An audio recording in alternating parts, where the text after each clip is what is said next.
daunting. But when the people who wrote the Bible pondered the mystery of God, they consistently described God's character in this way: compassionate and gracious, slow to anger, overflowing with loyal love and faithfulness.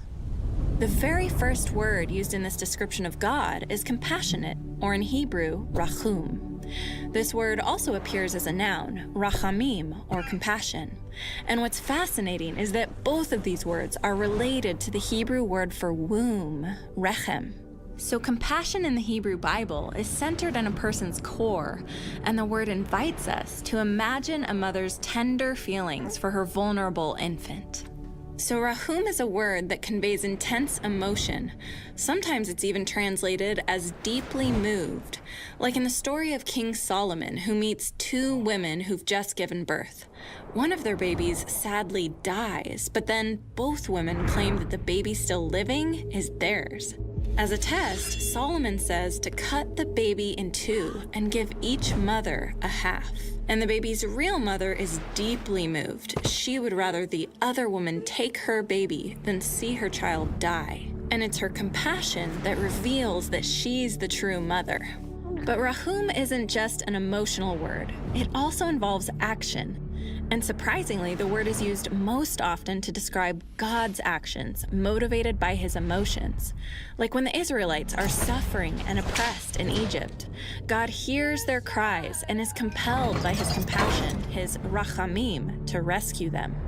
Then, as the Israelites travel through the dangerous wilderness, they're hungry and thirsty, and God is Rahum, caring for them as his own child. He provides everything they need: food, water, and clothing, as he personally guides them. So it's no surprise that when Yahweh reveals his character to the Israelites in the wilderness, he begins by saying he's compassionate. But despite Yahweh's continual rachamim, the Israelites turn away from him time and again. They reject Yahweh's compassion and instead give their allegiance to other gods. And rather than showing compassion to each other, they do violence. And their rebellion results in exile, and they're scattered among the nations. And it's in this dark moment in Israel's story that we come to the book of Isaiah, where Yahweh compares himself to a mother full of rachamim toward her baby. He says, "Can a mother forget her nursing child, or have no compassion or rachamim on the child of her womb? Even if she forgets, I will not forget you." God is full of motherly compassion, and he will rescue his people. And as you read further in Isaiah, you realize that God is going to do this by entering into the suffering of humanity. And this points forward to a time when Jesus comes on the scene. He is Yahweh's deep compassion become human. In Greek, the word compassion is oiktirmos. And as Jesus embraces the sick and cares for the outcast, he is deeply moved by human suffering. Jesus compares himself to a mother hen using her wings to shield her chicks from danger as he gathers people into his embrace. And in the ultimate expression of oiktirmos, Jesus is moved by compassion to enter into humanity's suffering, into death itself, to rescue and bring us near to God. And it's this same life of compassion that Jesus calls his followers to imitate, allowing ourselves to be moved by the pain of others, to embrace the hurting, and to participate in relieving suffering in the world. In this way, we too can embody the compassion of Yahweh, or in Jesus' words, be compassionate, just as your Father is compassionate. Now you can see how fitting it is that compassionate is the first word God uses to describe himself. So when we're in pain or see others suffering, we can be certain that God is deeply moved to respond, and that he's there to meet us with his deep compassion.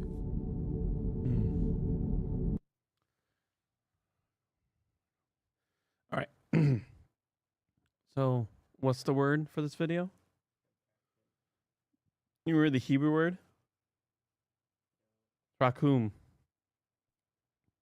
think. Womb, rechem. Rechem. So compassion in Rechem. All right, compassion womb. Now these are, who is describing themselves in this? Yahweh.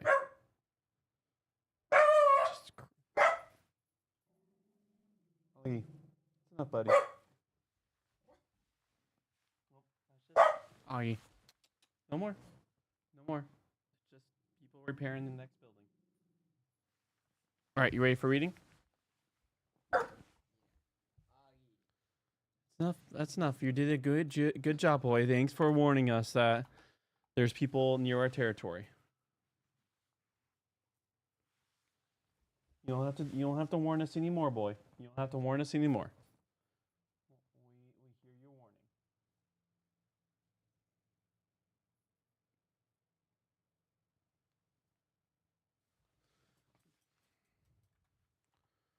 For my brain.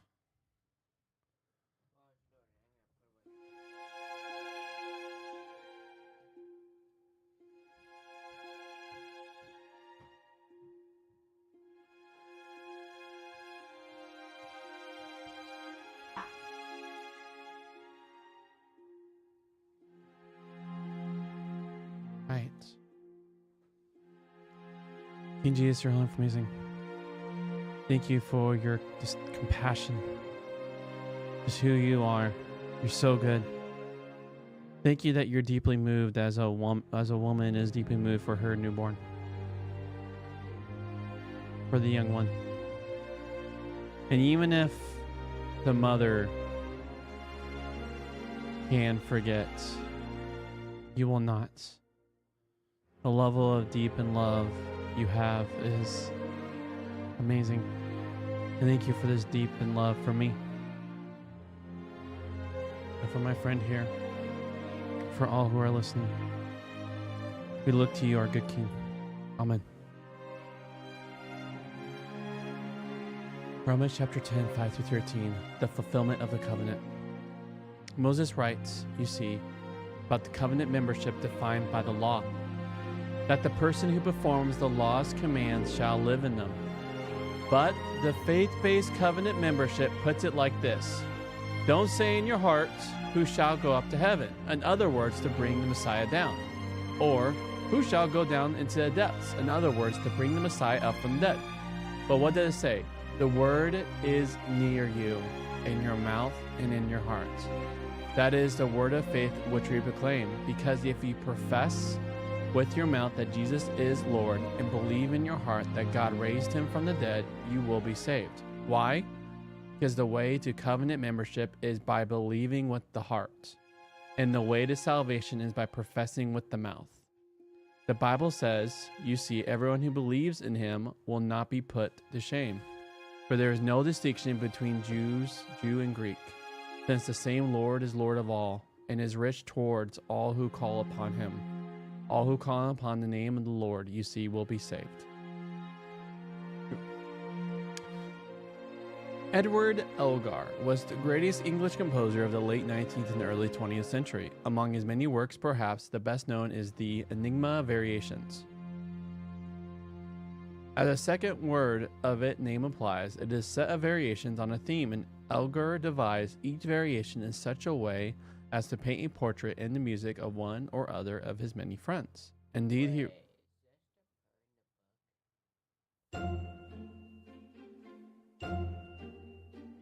Yeah, he's giving actual history of a composer named Edward Elgar. In his music, and it's like a compilation of many little pieces, and it's this theme, and each little piece is a portrait of a friend. Indeed, he wrote a dedication to the work, to my friends pictured within. But the enigma of the title is itself enigmatic. Elgar hinted that the theme he had chosen could itself be combined with a well-known popular tune. To this day, however, there is no agreement as to what this tune might be. Clearly, though, part of the enjoyment of listening to a set of variations is discovering within the original melody hints of something new, which the variation can then bring about. Many musicians have produced delightful works by this means, and many writers have done the same. This in fact, is what Paul is doing in the present passage. Recognizing this and working out what he's up to is the only way to unravel what otherwise remains quite a dense and daunting bit of theology. So you ready for the main tune? The main tune he's bouncing around here? The main tune he's working with is Deuteronomy 30. It's a spectacular passage full of promise and life. So Deuteronomy 30. Okay, it's the blessing and curses. Okay. Many Jews of Paul's day had studied it carefully. They were hoping to find out what God was going to do for them after all the years they had suffered at the hands of pagan nations. But why would they study this passage to find out that? Deuteronomy 28, 29, and 30 come near the end of Moses' long charge to the Israelites before they entered the promised land. These chapters tell a story of what is going to happen to Israel in the days to come. If Israel keeps God's commandments, God promises blessings. If they don't, he warns of curses to come. What's more, Moses solemnly predicts that Israel will disobey and so occur the curses. And the worst of the curses is that they'll be driven out of the promised land, sent off into exile. That's what chapters 20 and 29 are all about. But then Deuteronomy 30 has a fresh word, a further promise to which God commits himself. That's the point of the covenant. When Israel has gone into exile, they might suppose that everything is finished. But, you ready for clincher? But, and it's about Deuteronomy 30, okay? Fresh word.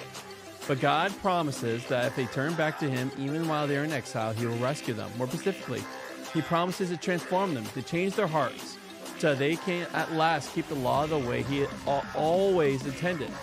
It won't be a matter of people needing to climb up to heaven to get at the law. They won't have to go across the sea to find it. It will come and find them. Then exile will be over. The curse will be undone. Israel will be saved. But what will this look like when it happens? Put that a little lower. How will Israel, when oppressed and exiled by foreign nations, know what to do? How to come by this new disposition of the law? The question gnawed away at Jewish thinkers in the century before Paul's time, as many of them believed they were still suffering the curses of Deuteronomy 29, with foreigners ruling over them. They longed for this promise of covenant renewal, including the circumcision of the heart, to come true so that Israel could truly love the Lord and be saved by him. So this theme of blessings, curses, and then the strange transformation and salvation was the subject of a good many variations as different thinkers struggled to see how their own generation could be the one to inherit the promises. In particular, we have two other texts, not so well known as the Bible itself, but important because they're written by Jewish thinkers within a century or so of Paul, in which we can see this tune being taken up and played in a new way. In both cases, the writers see their own time as the moment when Deuteronomy 30 is about to be fulfilled. The covenant is to be renewed at last. Israel is to be restored to its former glory, and God's people will keep the law from the heart. One of these texts is in the 3rd chapter of the book called Baruch, in the Apocrypha, Jewish books written between the time of the Old and New Testament. There, the writer expounds Deuteronomy 30 in terms of wisdom, drawing on other ancient Israelite traditions like those in Proverbs 8. What Deuteronomy was talking about, the writer indicates, was the need for Israel to get the true wisdom which nobody can find by going up into heaven or across the sea. God alone will give it to Israel. When he does, Israel will be restored, saved, and rescued from her long exile. The second of these texts is in one of the Dead Sea Scrolls, the one known as some works of the law. This writer too believes that his own generation is to be the one for whom Deuteronomy 30 comes true. But he sees the law which God sends to his people, transforming them and rescuing them, not in terms of wisdom, but in the form of a collection of special laws which he hopes will be observed in the temple in Jerusalem. This, he says, will be the true marks of God's covenant people, the badge they will wear in the present age to show already that they are the people whom God will vindicate at the final day of judgment when it comes. In both of these texts, strange, no doubt to us today, but fitting in very well with the way people were reading Deuteronomy in the time of Jesus and Paul, we see the same ideas coming out. So all this exposition tells us that at this time, they're wondering, how the heck is our hearts going to want to follow the law? And so you have this guy and Baruch who says that Yahweh will just bring wisdom. And the wisdom will just, like in Deuteronomy 8, it will just slap you. And Yahweh will be doing it. And in some works of the law, this writer believes that Yahweh will give him more laws. And so here is now Paul's like take on it. And both of these texts, strange no doubt to us today, but fitting very well with the people who were reading Deuteronomy in the time of Jesus and Paul, we see the same ideas coming out. First, all right, Israel is indeed still suffering the curses of Deuteronomy 29, separated from God and ruled over by foreign nations. Second, God has now provided the way for Israel to return, to be transformed, to be saved. Third, this way consists of God giving to Israel a fresh gift of grace. Fourth, will be like the original law, only now in the new way, wisdom. In the one case, special regulations for worship in the other. Fourth, those who embrace this new way will be marked out in the present as the people whom God will save, vindicate, and declare to be his people in the future. This is exactly what Paul says in this passage, with the remarkable difference that instead of wisdom or new regulations for worship, Paul is of course talking about Jesus himself. You don't have to go up to heaven because the Messiah has already come down to you. You don't have to go down to the depths. Paul quotes the text in a slightly different way in order to prepare for the interpretation he wants to give. Because the Messiah has already been raised from the dead. The strange cryptic promises which spoke of the final undoing of the curse of exile have come true in Jesus. He is God's fresh gift of grace, like the original law, but in a completely new mode. This is Paul's own variation on the theme of Deuteronomy 30. But why is Paul going to these lengths to say all this in what seems to us such a roundabout way? And how then does faith, calling on the name of the Lord, and salvation itself fit into all this? We must not forget in reading this passage that Paul is still addressing the question he raised at the start of the chapter.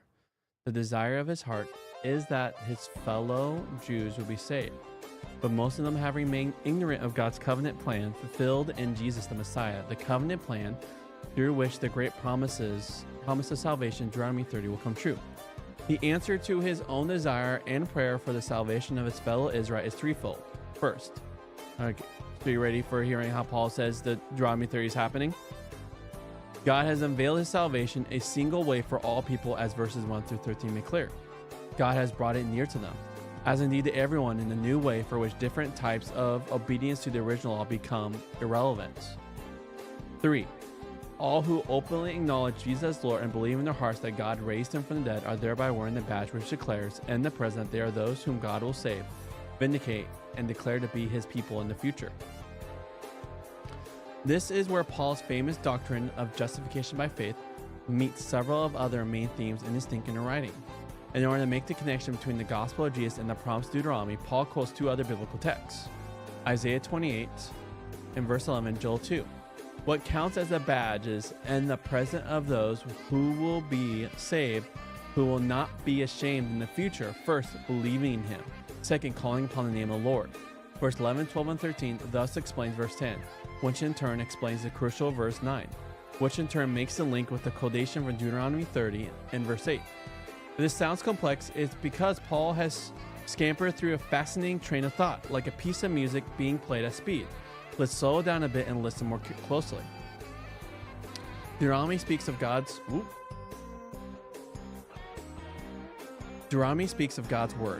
the fresh act of God's saving grace, coming to be in your mouth and in your heart.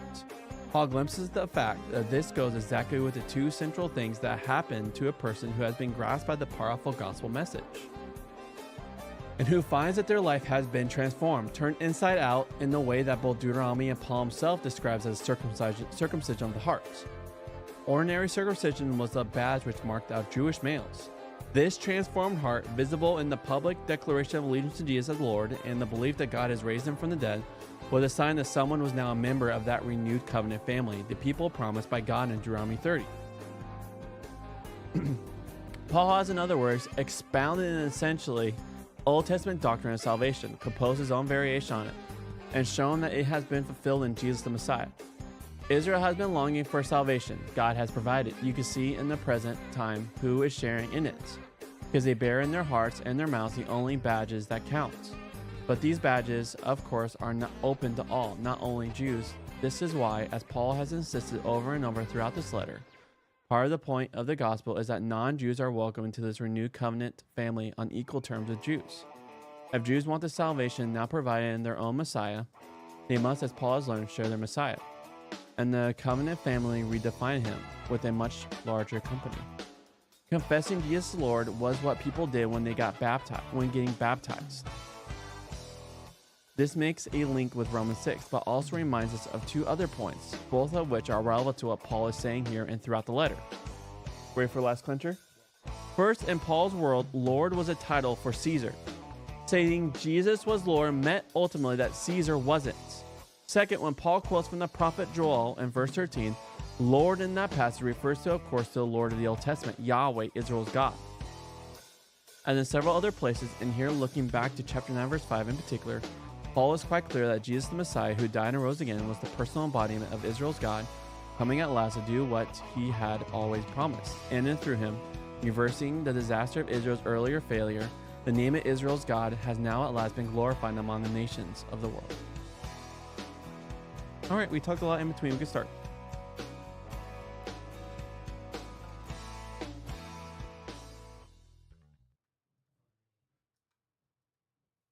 Let me see. You've been waiting for so long.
Yeah. There you go.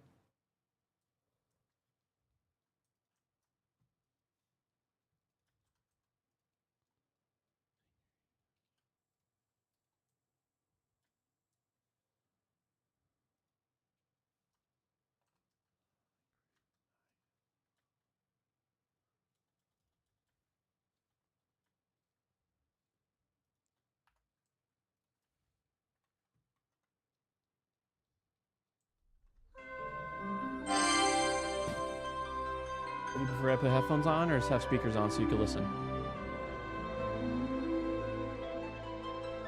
Alright, since you generally talk to me, I'll just have, for the moment, just have speakers on. Actually, I'm going to do headphones.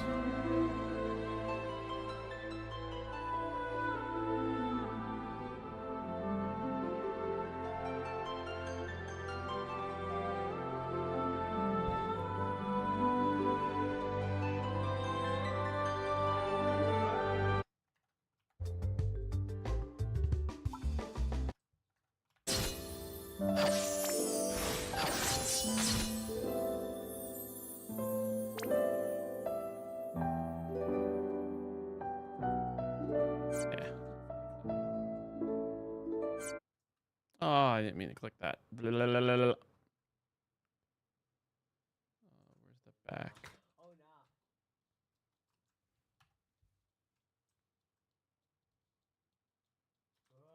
Back arrow, back arrow.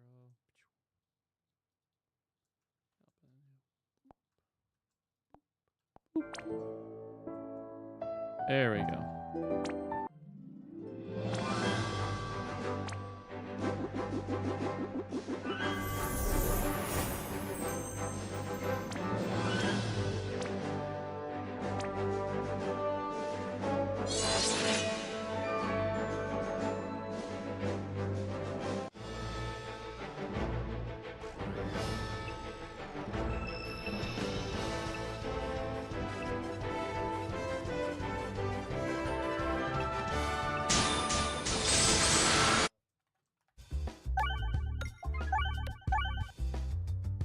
Huh? Yeah, you definitely got the horde on you.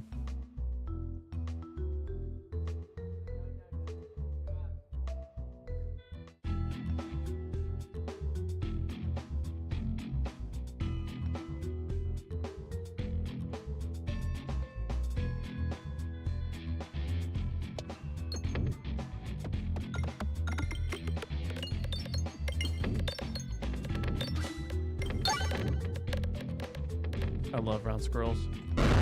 They're the best.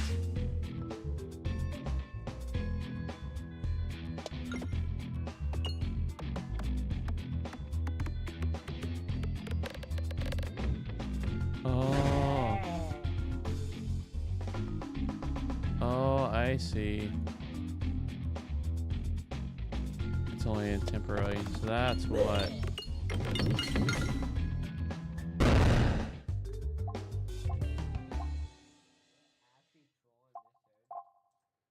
Playing, okay.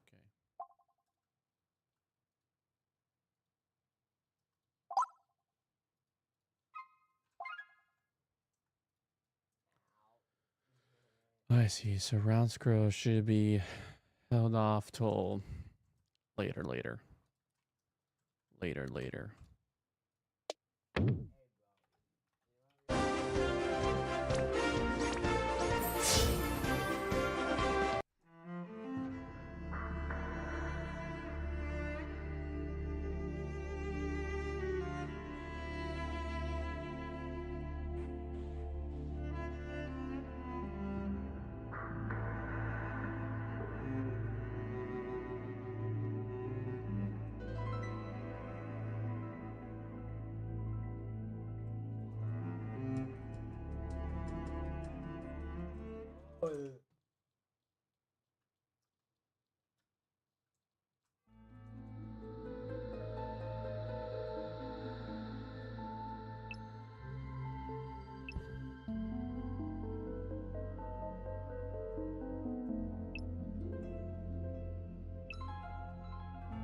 Can I tell you, you ready for a spoiler alert, which I've already no, I'm talking about my game. Can I tell you spoiler alert? So the same empire from 700 years ago he's been transferring his souls to new bodies. So it's the same Empire Vlad. He just plays the game pretending that he's been given the throne onto the next person, but he literally like tricks them until transferring his soul into their bodies.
Oh.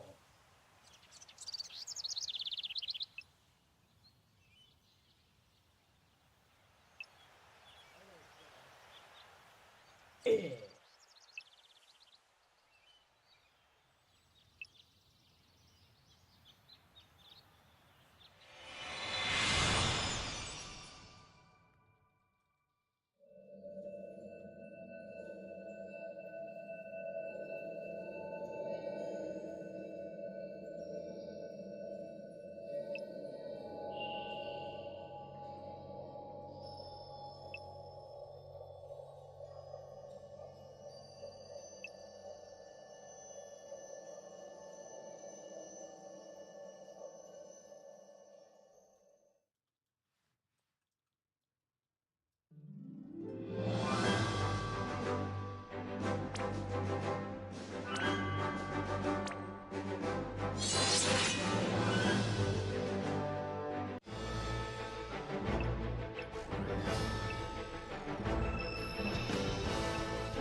Oh, darn it.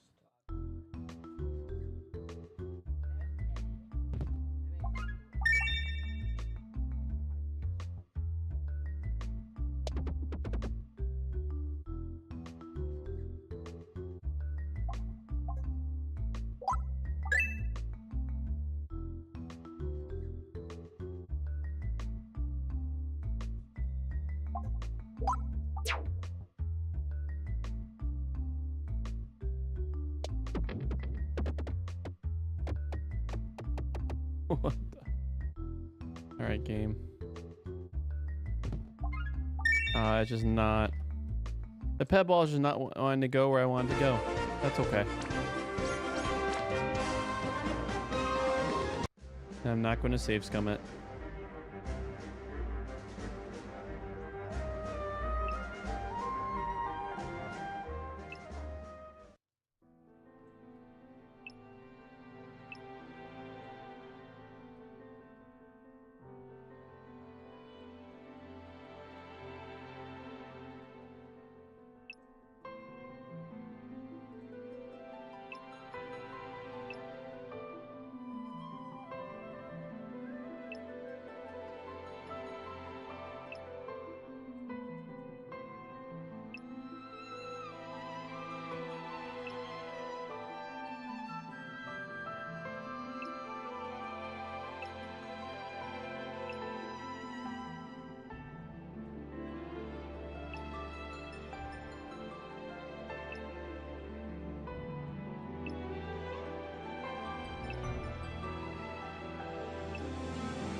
Hmm.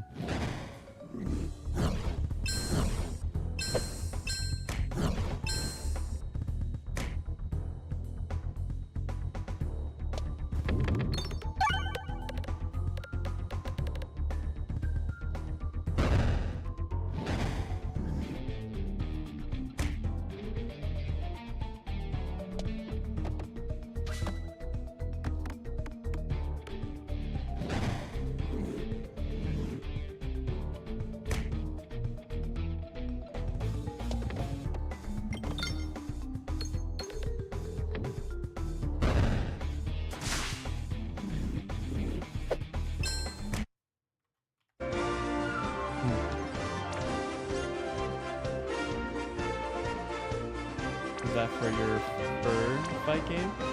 Oh, the wave. Oh. Oh, I see. So you have to buy that to be able to play in the playtest. Quite a steep paywall. That's like what? It's 400. You get 400 Robux for $5. That's $10. Yeah.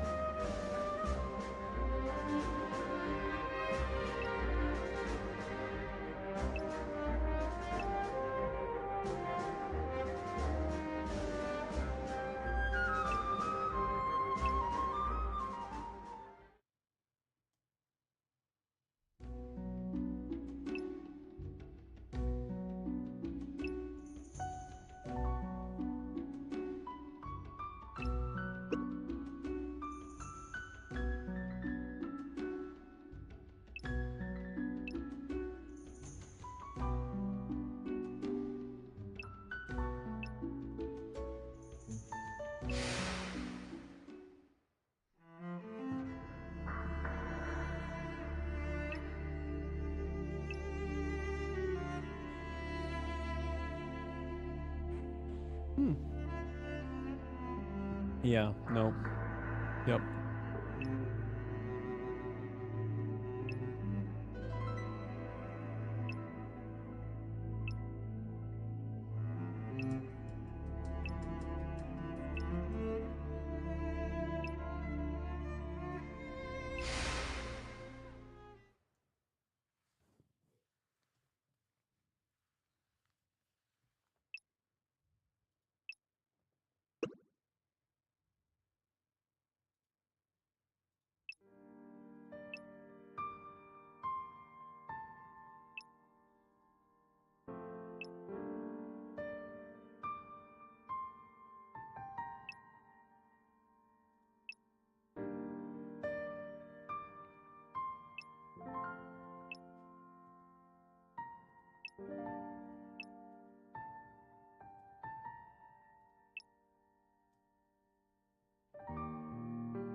works.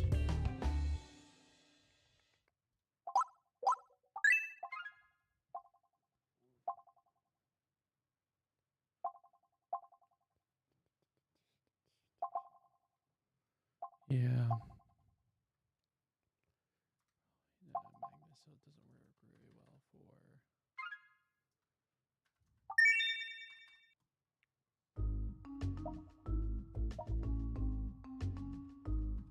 Hoping you have squirrels until the very end. It's possible.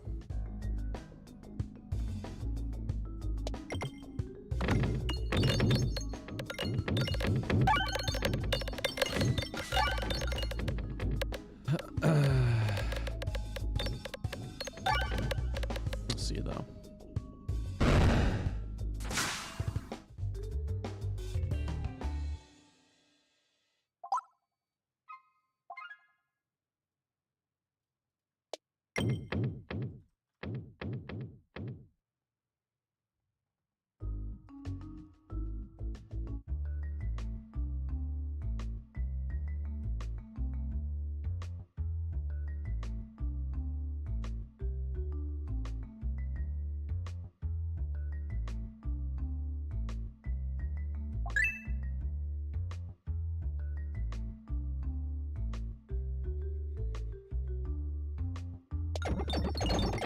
Ah, so close.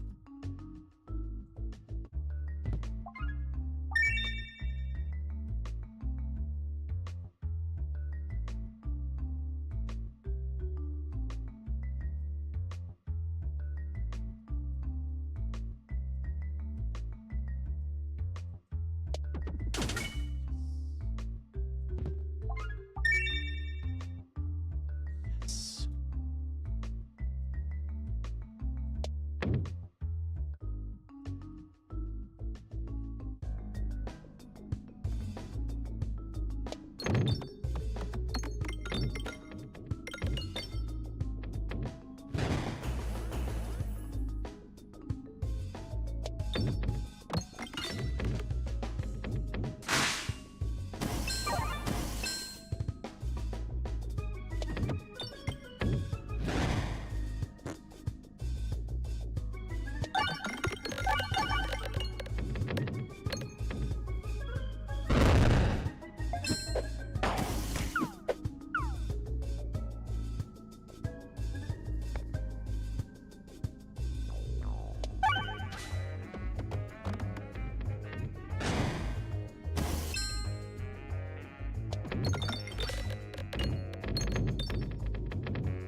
Good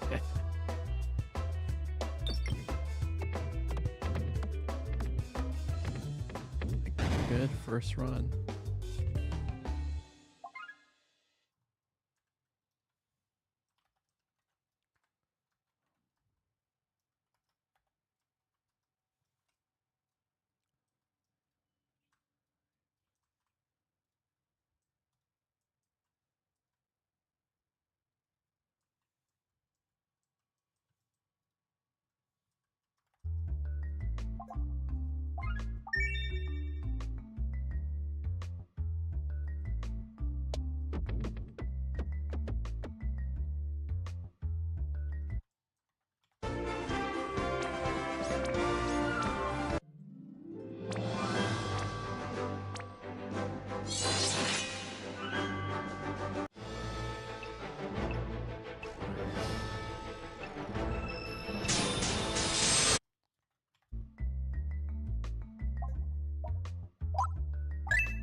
Ah.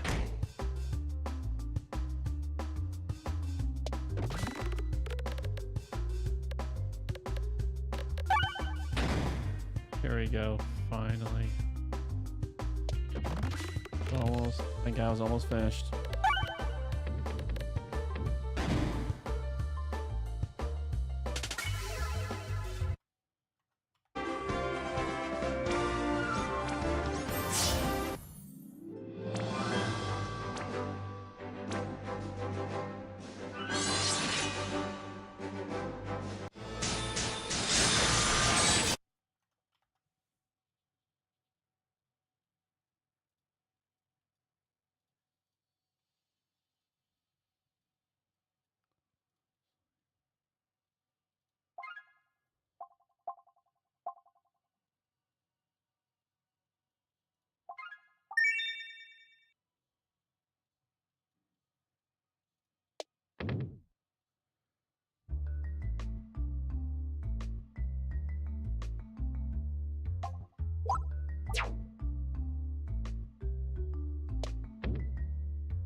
All right, my friend.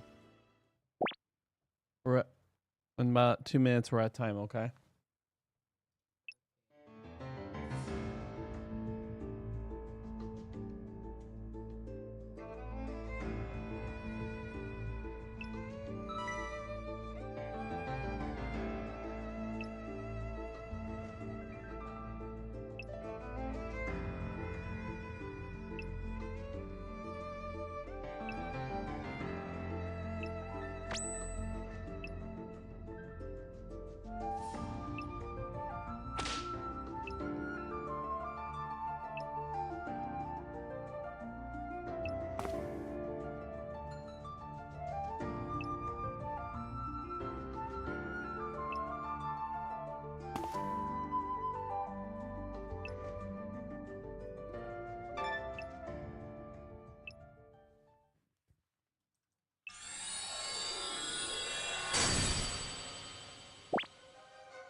All right, so when you die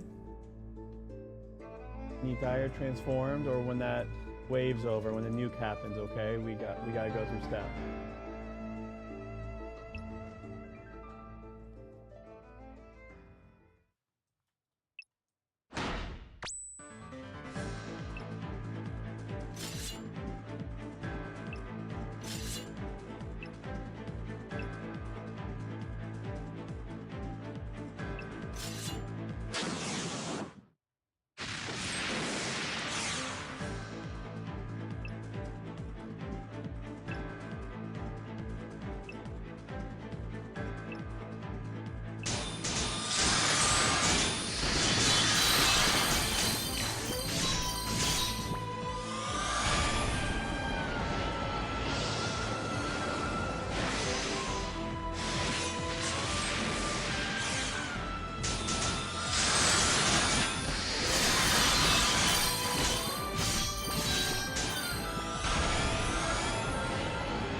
You died. All right. Well, let me know you're ready to do game, and then do one section of reading. And I'll be back, my friends.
Give him some music.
Ah.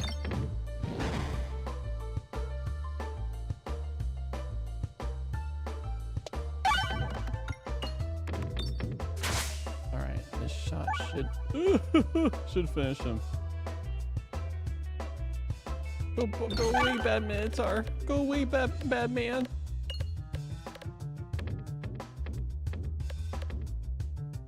It hurts. It's like a full flat 30 damage. It's very painful. I have refresh.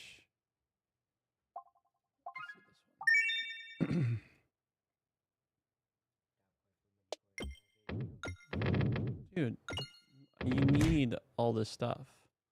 And it's taking 2 damage. Just 2 damage in the field, and all my health refreshes when I finish this run. Let me be, bro.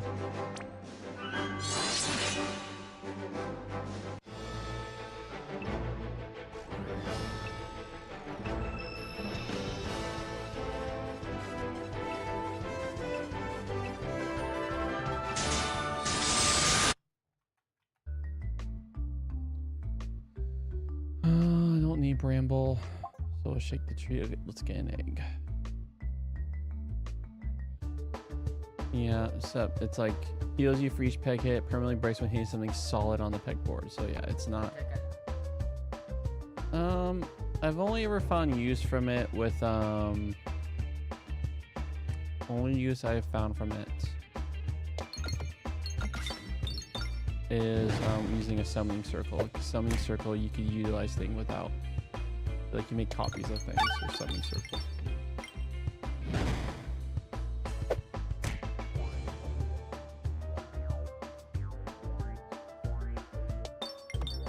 Oh, balls.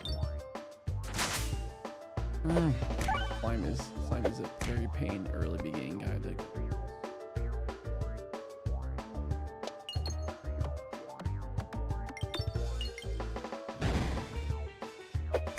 On is the click.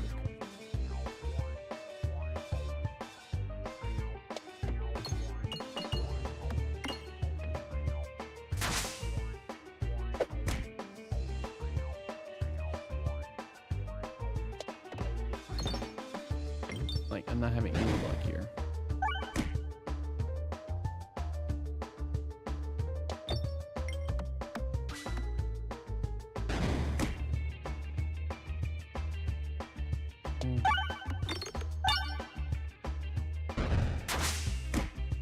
Yep, I doubt I'm gonna win this. Turned out to be such a good refresh run too.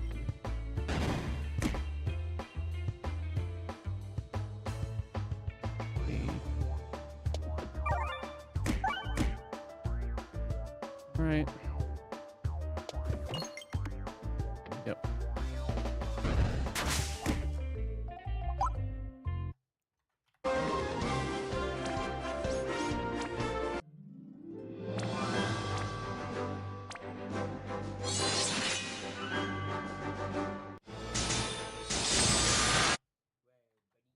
That's pretty.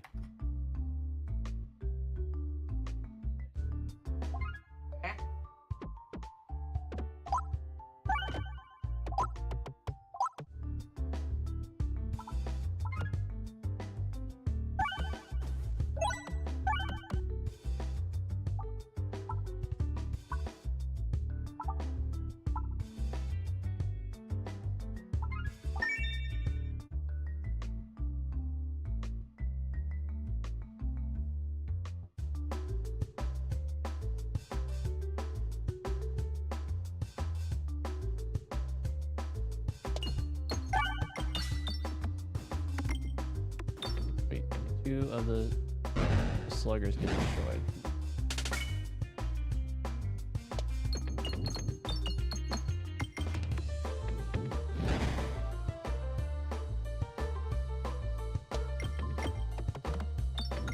His thing, what's cool, his passive. So usually it's all about slamming a bunch of effects on them, because all his hits apply effect. you want to go debuff build. So you like, so you want to try putting all the effects on them. Lots of everything actually. Because then like when there's an item where when you put effects on him, it gives you illusion, which is dodge chance.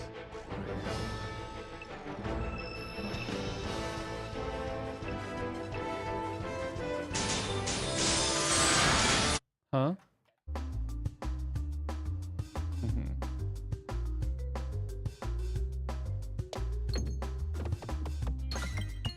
Fine. He's dead.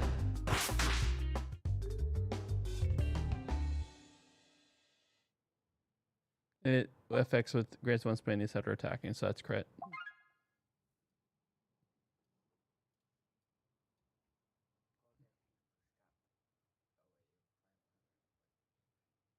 Yeah, rather go to the shop and then I could hit the.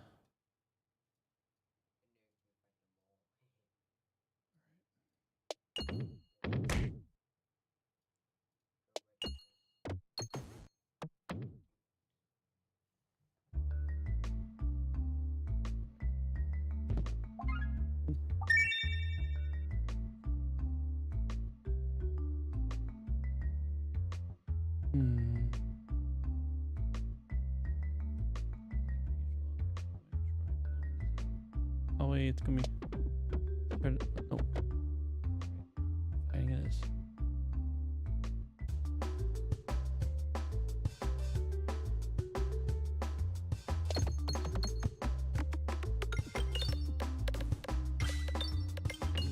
Oh, that spider's dead.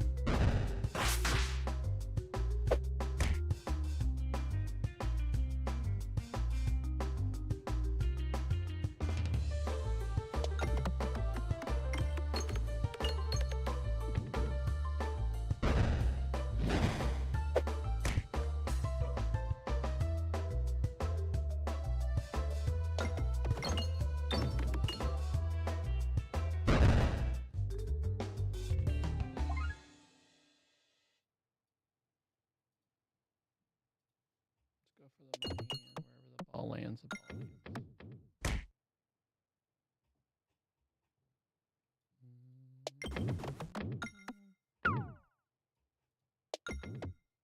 Oh, yeah, that'll be pretty crazy.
He already has Blood Awakening. We don't know what he did. We don't know what he just did.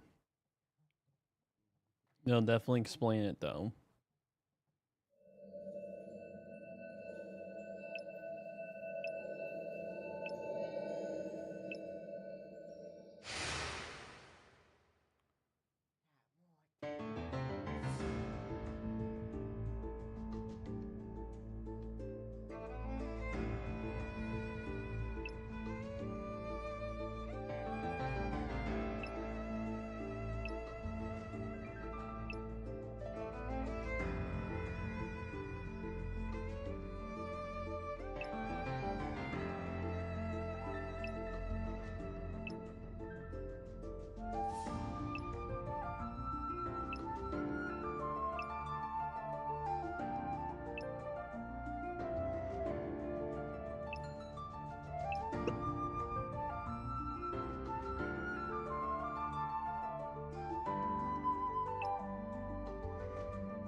Mhm.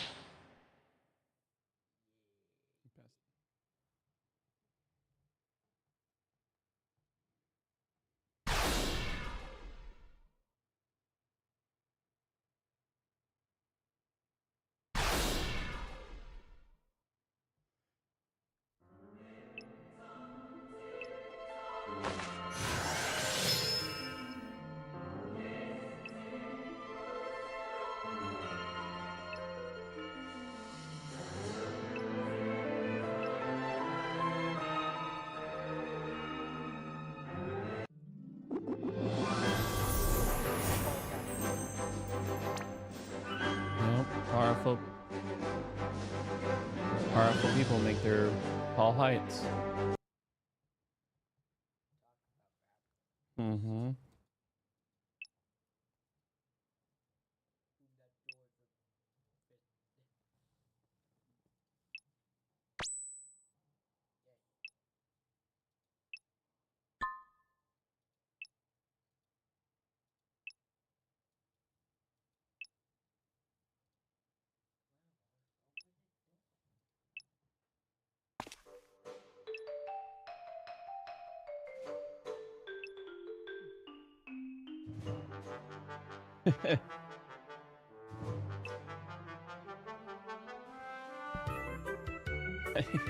A chocobo dance.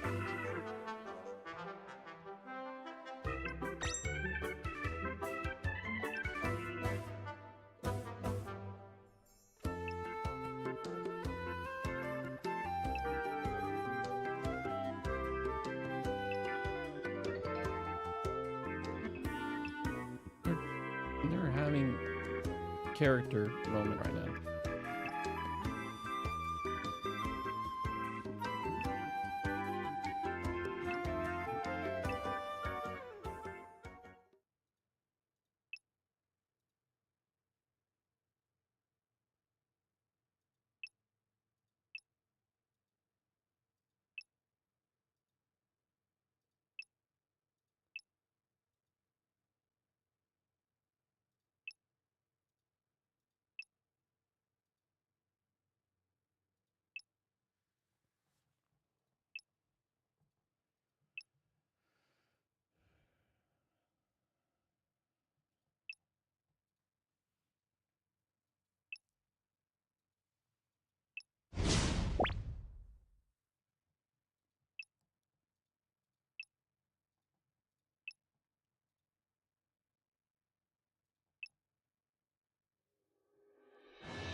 Oh, it goes by their race, either the Hess or Alder.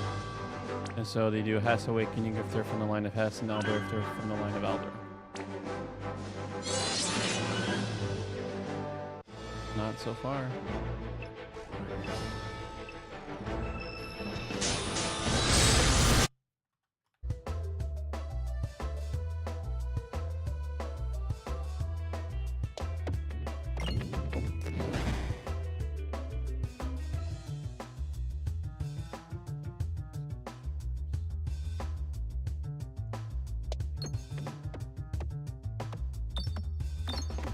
There we go.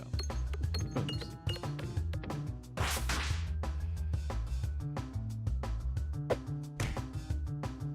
I hate these.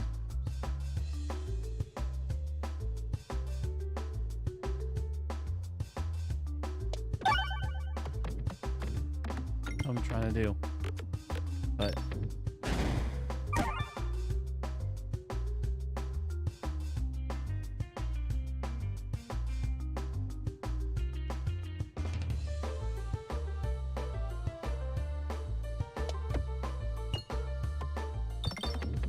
that's too much. It's easier to make them drop like in the like what I've been doing. They'll just go straight down. Oh. I mean, there we go. Gotta refresh.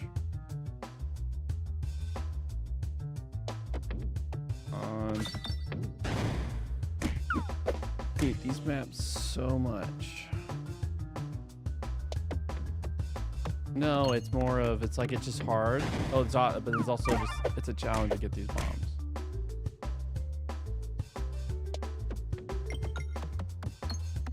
It hasn't been this challenging in a very long time though.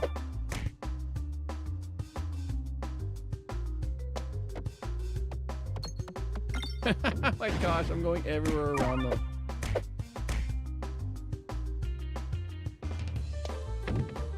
There we go. Got at least one boom. Oh, there we go. That's finally. So much in my doing red bombs because red bombs are dangerous. What do we have down here? We have a mole. Let's see if I can get some health on the way down. I could wait because sometimes there's things that give me healing I could eventually get.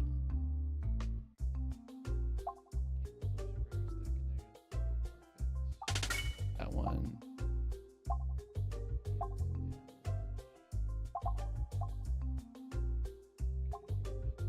Fresh build. So we're doing big AoEs. First remove an orb.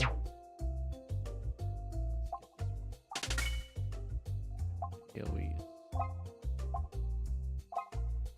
We want the ones that have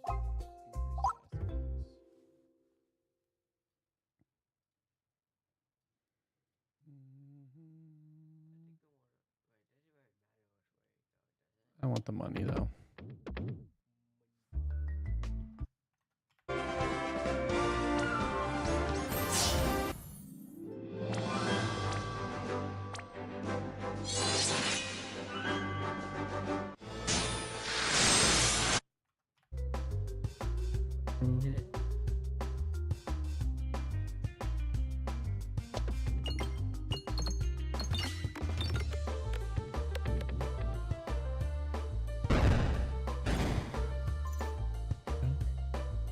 Yep. Oh, it literally explodes money into the. Yeah. Well, it doesn't actually give me money. It puts more money on the board. So it's definitely it's one of the very first things you want to take out.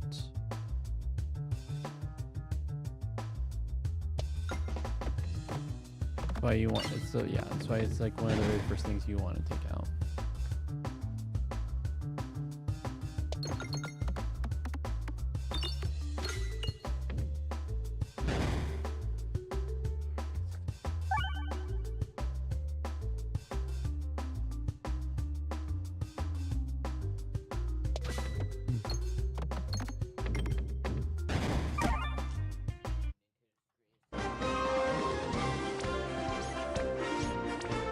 Well, I am transitioning. It's like when you leave for like a couple hours and you don't have protective settings put into it. I have protecting settings put into it. But this literally just turns off the LED, so this is perfectly safe. I mean, that's just fun market. And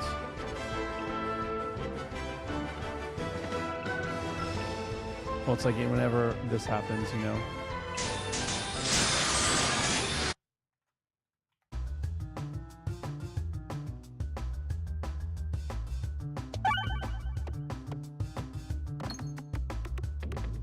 What do you mean press space?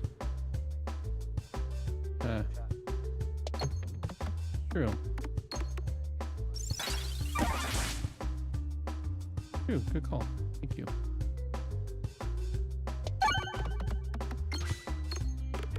Yeah, will allow me.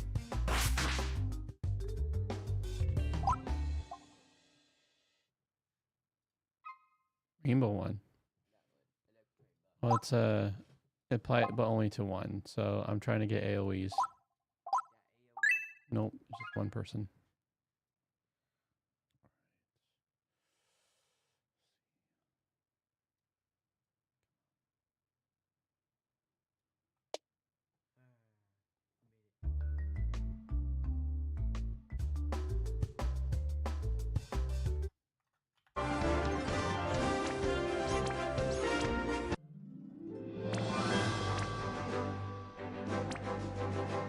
It's gonna be it's a long tower.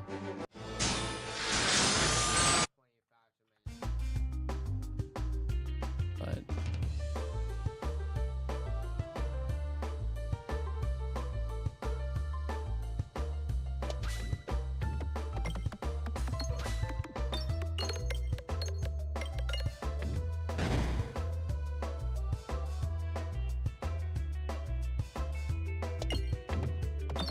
no, I mean this is like a mini boss.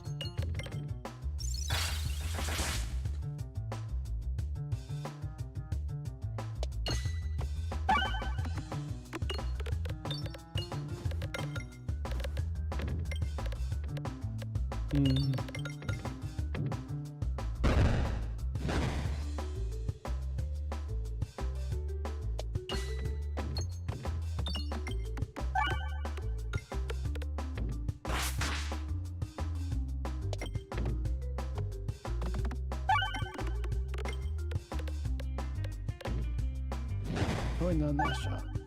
I'll make my way there.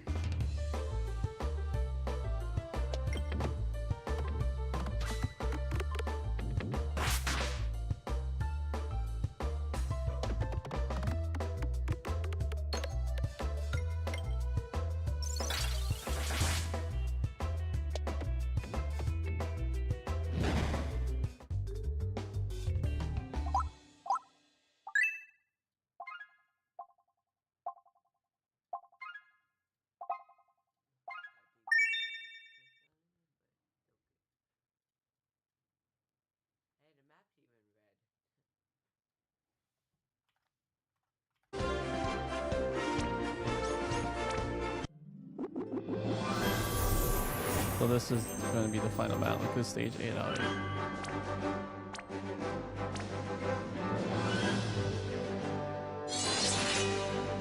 8. Yeah.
Kenichi.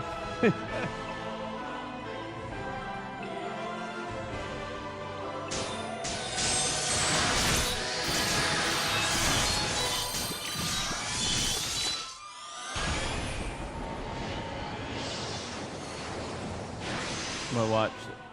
We beat him here, but the cutscene's going to show that they're having a hard time. We have... we're having struggles and we're kind of losing here. Oh, actually, okay.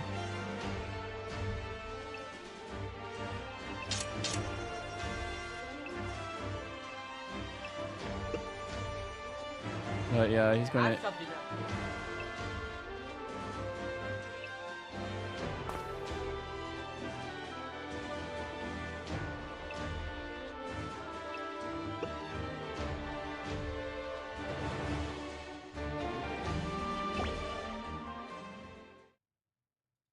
Oh, here's a true empire.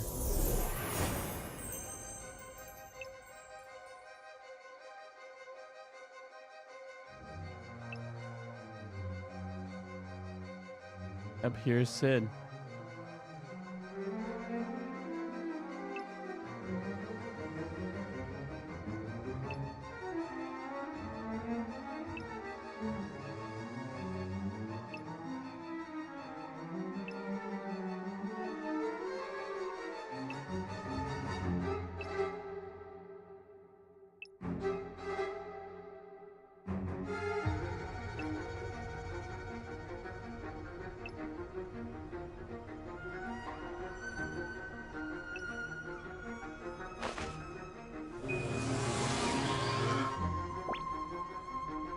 He's the true puppet.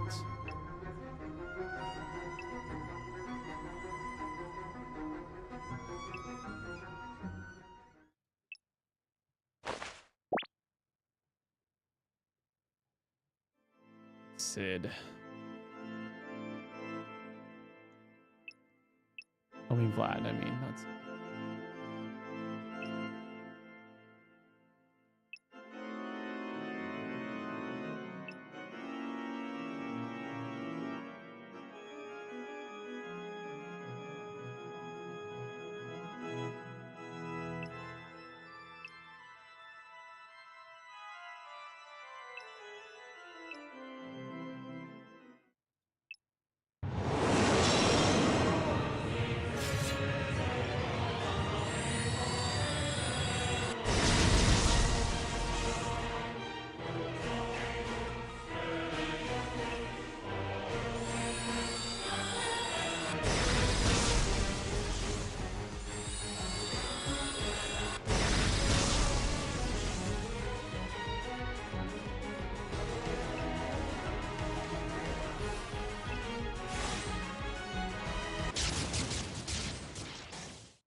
Okay, that's what Axerton was, the barrier.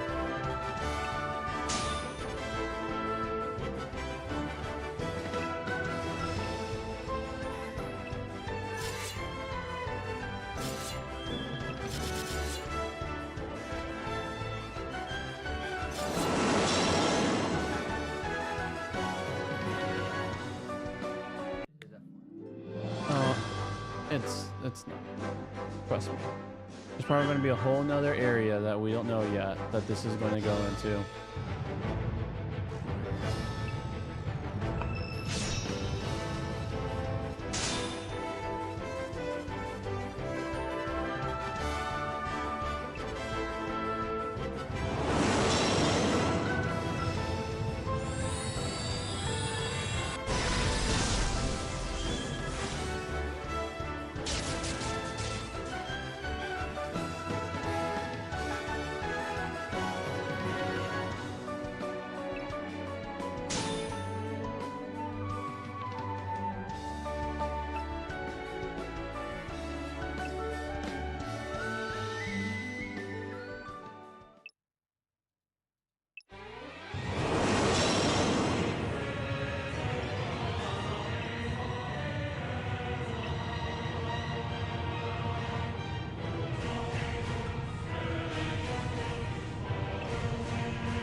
Either they'll use his teleporter or they'll told you there's gonna be a new area.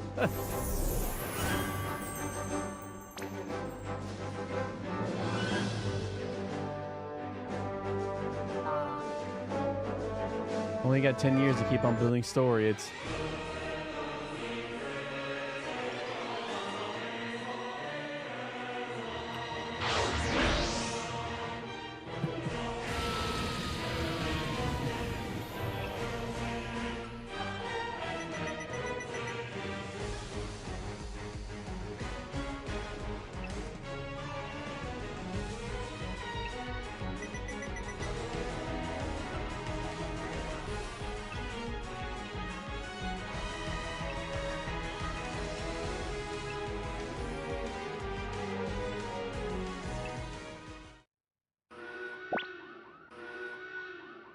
oh, of course. Vlad is a villain. He's gonna.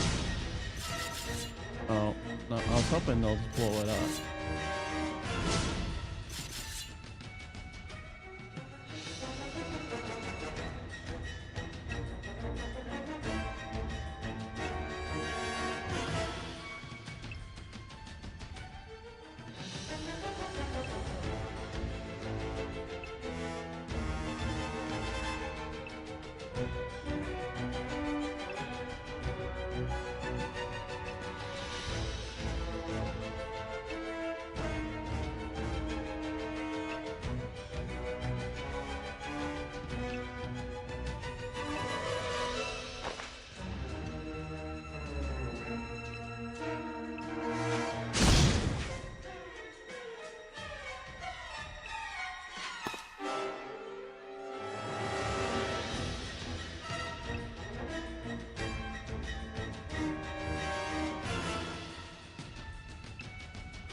This is why I have Peggle too.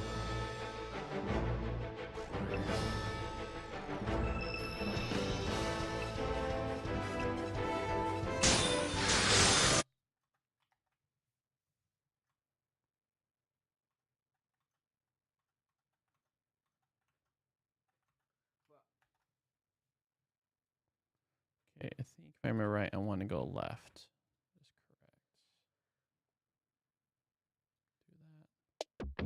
Ooh.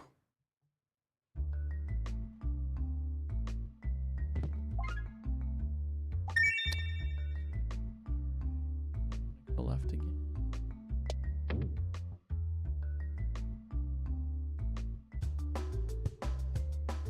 Remember, yeah, I can use WSD. I'll practice that. That's fun.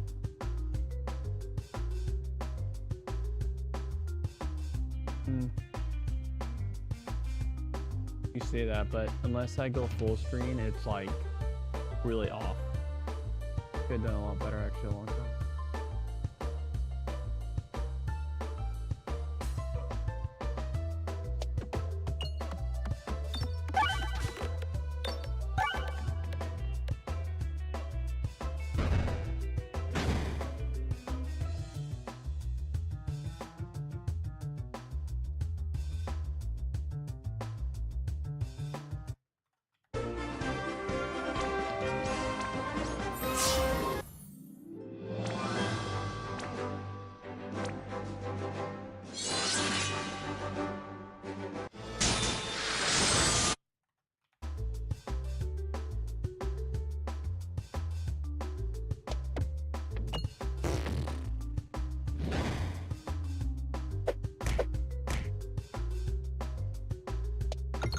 There we go. At least takes care of.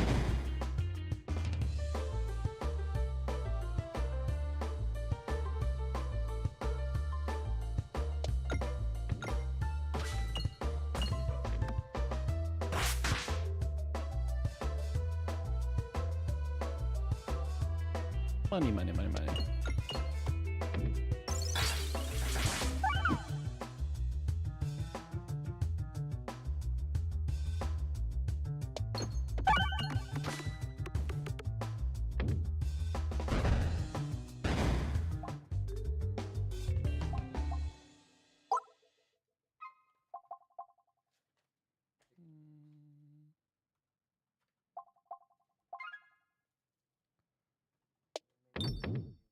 All right, sounds good. Chicken nug nugs. Chicken nug nugs. Chicken nug nugs.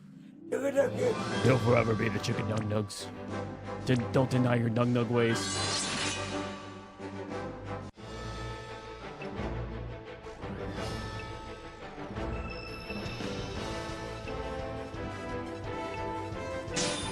We have no standards.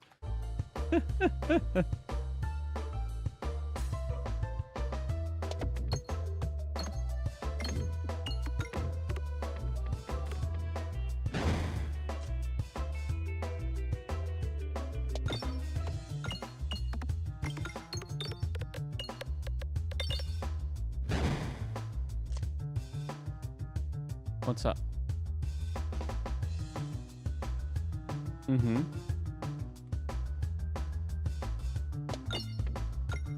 But I've seen you've had Rice Krispie treats and chocolate.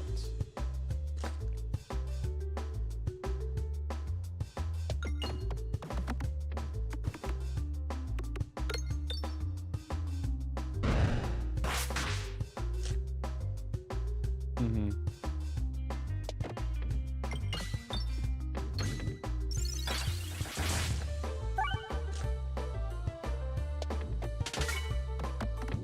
That was fun.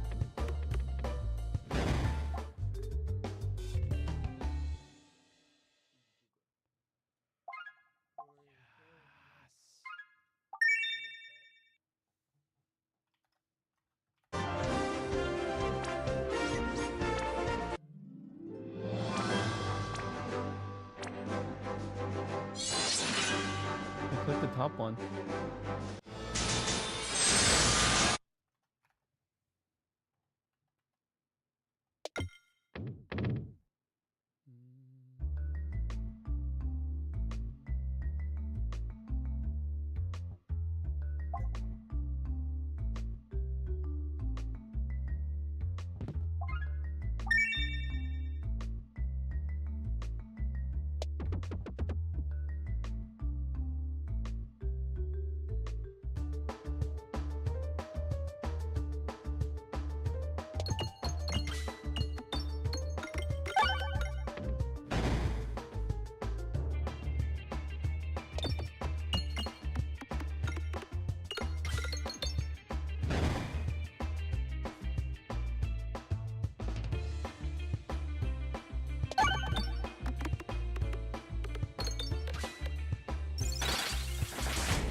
All right, I'm gonna use the email.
breaks the brain.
Yep.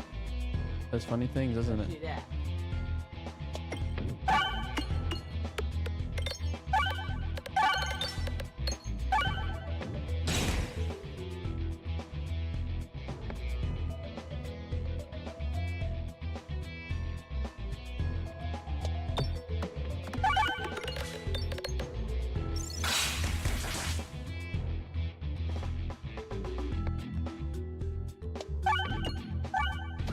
No, I think only the amount that they have right there. But if I destroy them, then they can't reflect.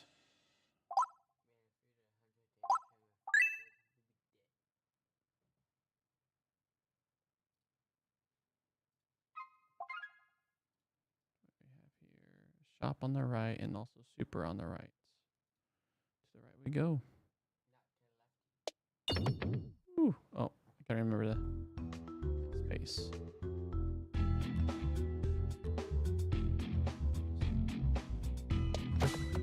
Hit that right now so that I can hit them all.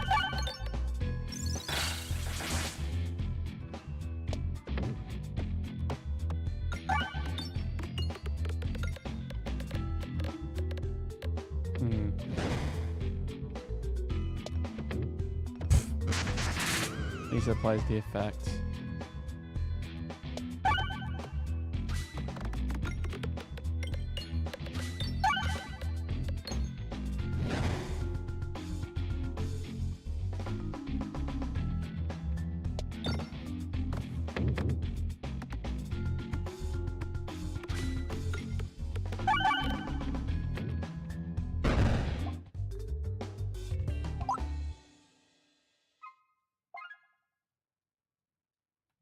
Remember, use this.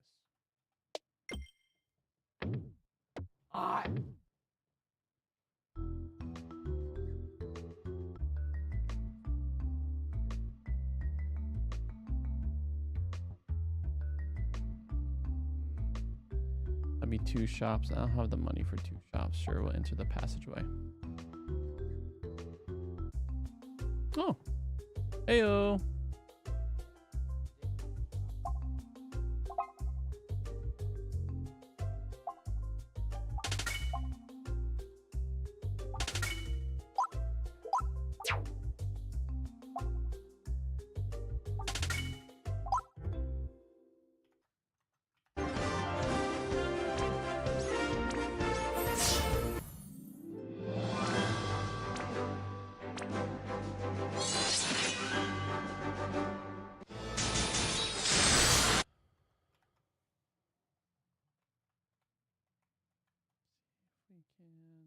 can. Whew. Pow.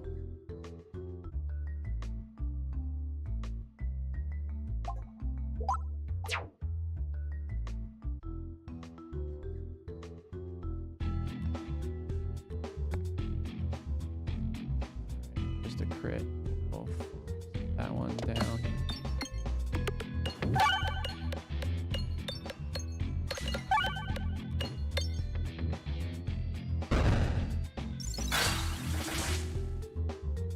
Mm-hmm.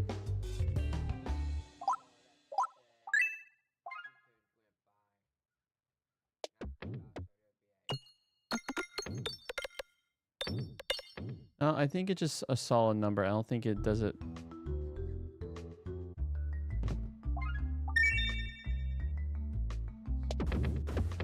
Darn it.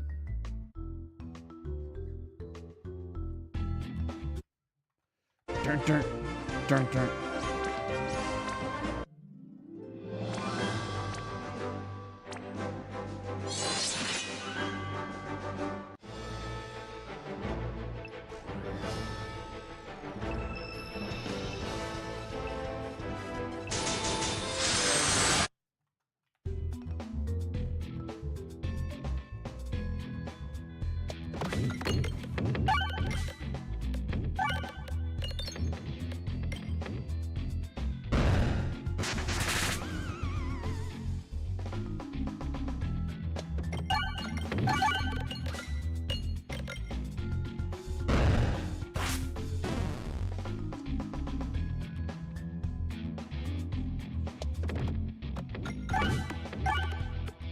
Almost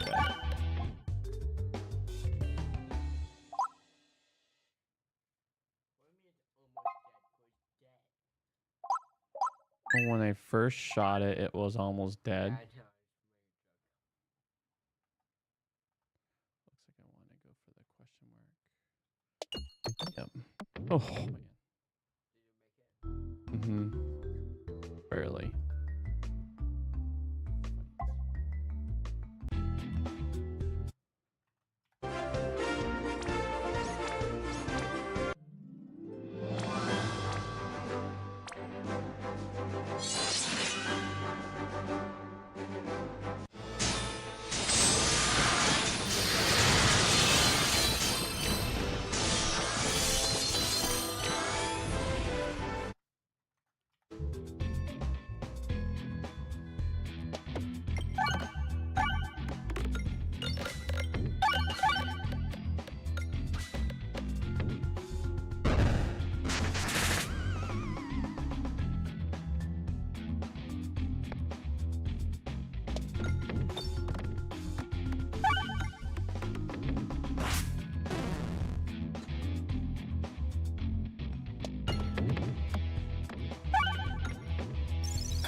And there's like there's one more area after this.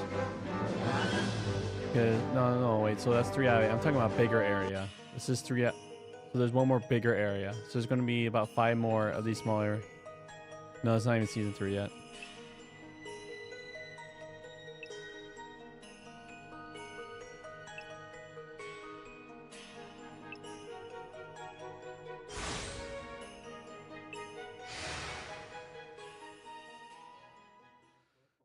Their visions.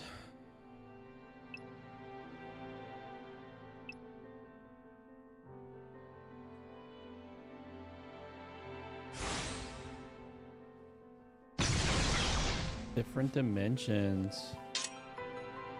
That's a different area.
Hmm.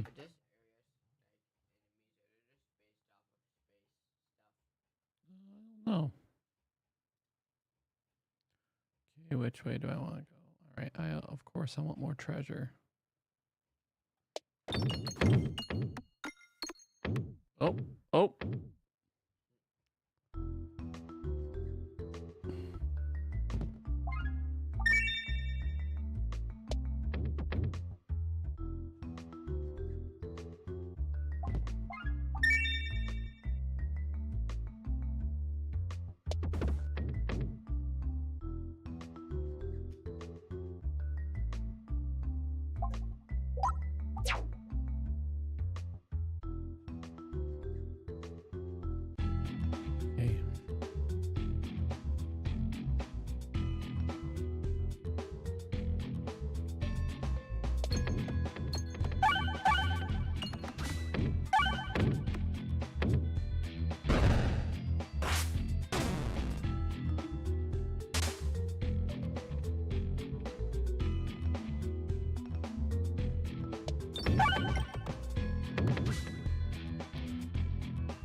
You do game? All right, let's do it.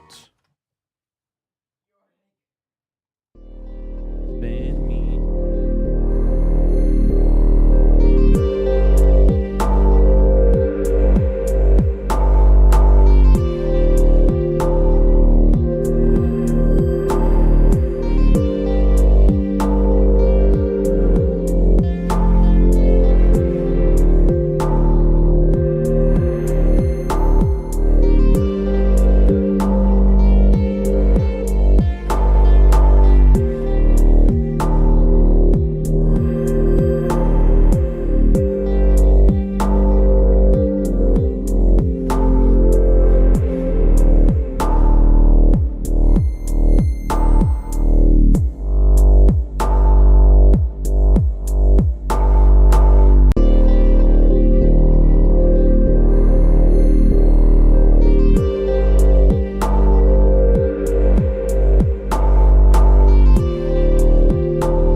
the call to the world, and the failure of Israel.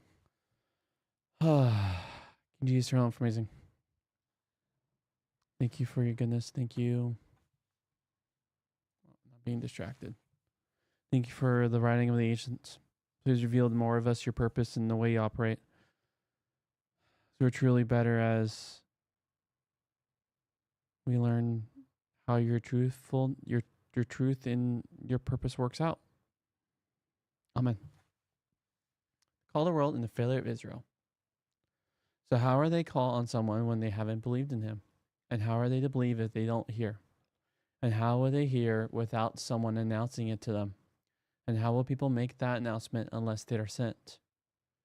As the Bible says, how beautiful are the feet of the ones who bring good news of good things. But not all who obey the good news, Isaiah asked. But not all obey the good news. Isaiah asked, you see, Lord, who has believed our report? So faith comes from hearing, and hearing comes from the word of the Messiah. This might make us ask, did they not hear? But they certainly did. Their sound went out into all the world, and their words to the ends of the earth. But it asked, does Israel not know? To begin with, Moses says, I'll make you jealous with a non-nation and stir you to anger with a foolish people. Then Isaiah, greatly daring, puts it like this. I was found by those who are not looking for me. I became visible to those who are not asking for me. But in respect to Israel, he says, all day long I have stretched out my hands to a disbelieving and disagreeable people. Not long ago, some friends of ours came into possession of a large old house.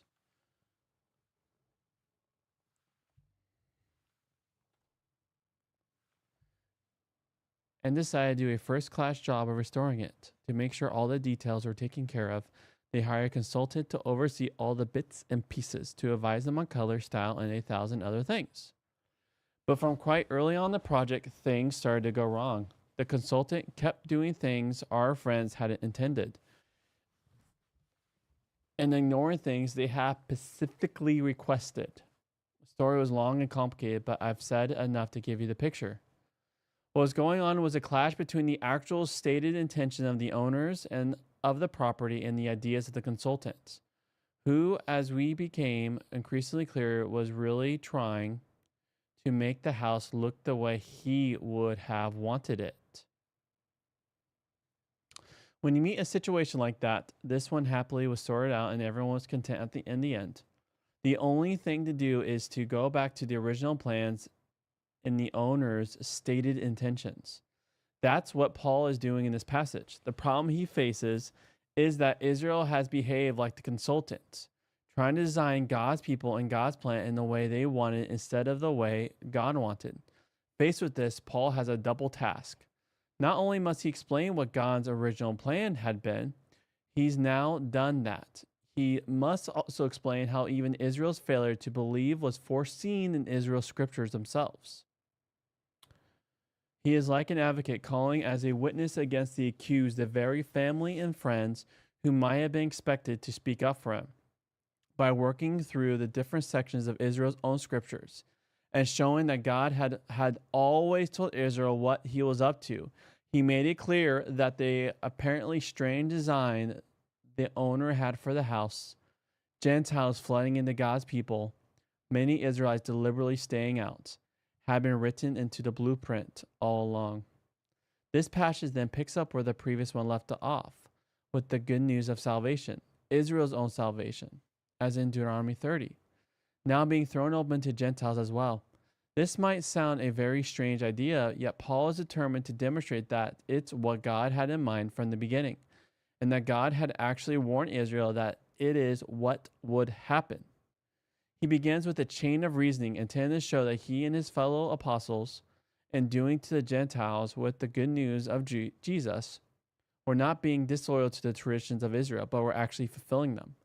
First, he quotes from Isaiah, which is part of the build-up to the famous poem about the suffering servant of the Lord, which Paul and other early Christians saw as a prophecy of Jesus. How beautiful are the feet of the people who bring the good news, the gospel. It's a vivid metaphor, of course, neither neither the of Jesus. Okay, that's what happens. I keep actually going to the same line. The vivid metaphor, of course. Neither the prophet nor Paul suppose that people are going to examine the actual feet of the messengers and award them a high score on some objective scale of beauty. The point is that the news is so good, so welcome, that those who receive it are like people who want to kiss the person delivering the mail for bringing them such a wonderful message. We can imagine someone overjoyed with good news, feeling that even the wheels on the mail van were special because they had brought the vital letter. That's how Isaiah had prophesied that people would feel about the heralds as they ran to bring the good news of God's salvation to Israel. Paul has seen this again and again as he has gone around the Gentile world telling people that Jesus is Lord and that God raised him from the dead. And as this powerful gospel message has struck home to hearts and lives, bringing healing and salvation. But now he faces a problem. So, it was Yahweh's point all along to bring in the Gentiles. And even the disobedient Israel was just, Yahweh knew was going to happen. It was part of the blueprints. But now he faced a problem, even the Gentile world. Plenty of people have heard this message and haven't believed it. Does this mean, after all, that he's making a mistake? No. This too was part of the strange prophetic script. He quotes from Isaiah 53, where the prophet is describing the servant himself. Lord, who has believed what we were talking about.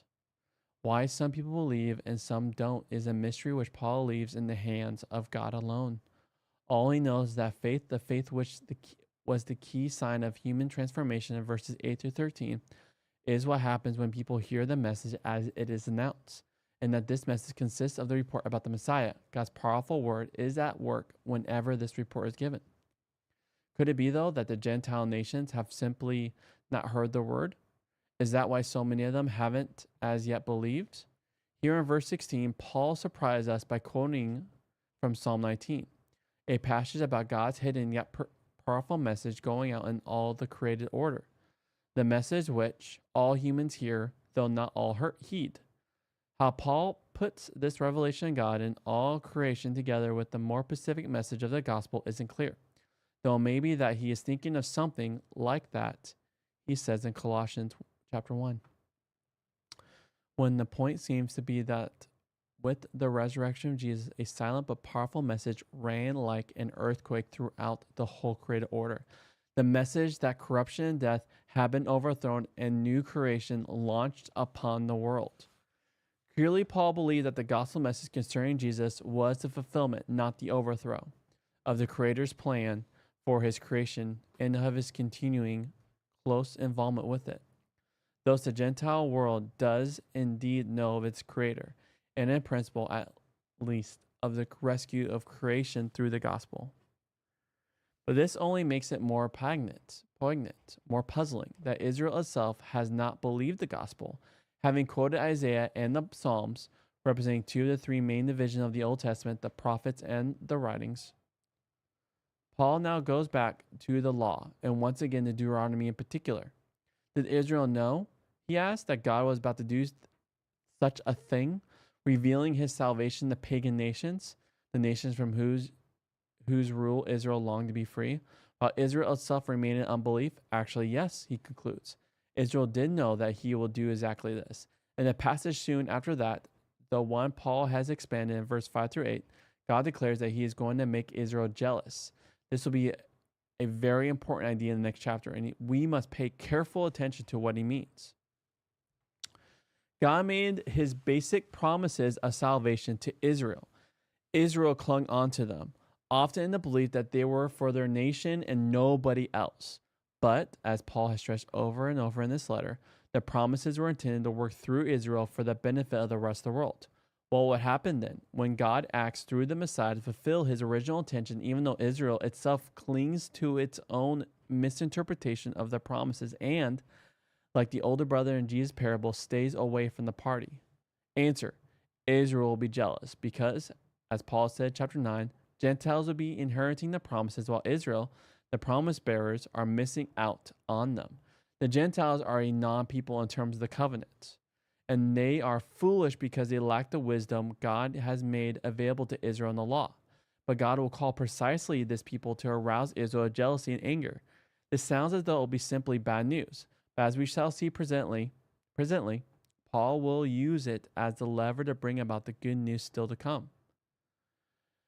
Having anchored his basic point in the law itself, Paul returns to Isaiah to ram home the point, quoting two consecutive verses from the start of Isaiah 65. As he does so, we realize that he has come full circle from the point where he began in chapter 9. What was in fact happened in and through the preaching of the gospel is the twofold shock. Those who weren't even looking for salvation from Israel's God have stumbled into it, while those who are only too eager for it are missing out. Let's look at each of these in turn.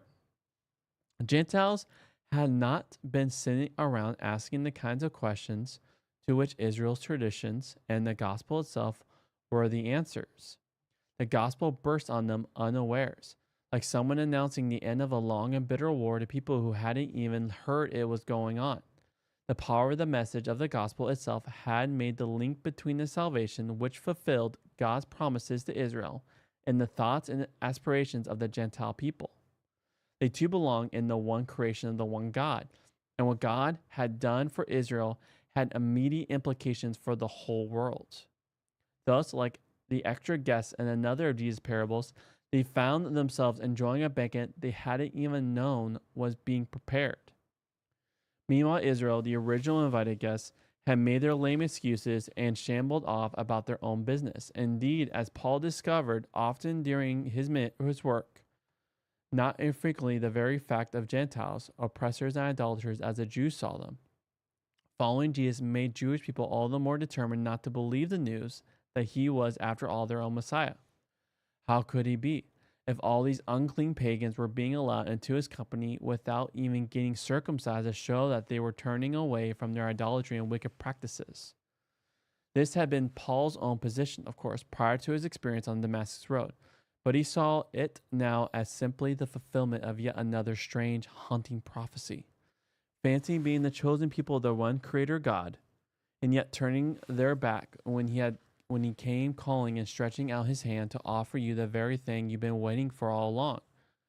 Yet that is what Isaiah saw Israel doing, refusing to believe and then contradicting God, disagreeing with his word, just as now in Paul's experience, they were speaking against the new word of the gospel. Of course, the story doesn't stop here. It doesn't stop there.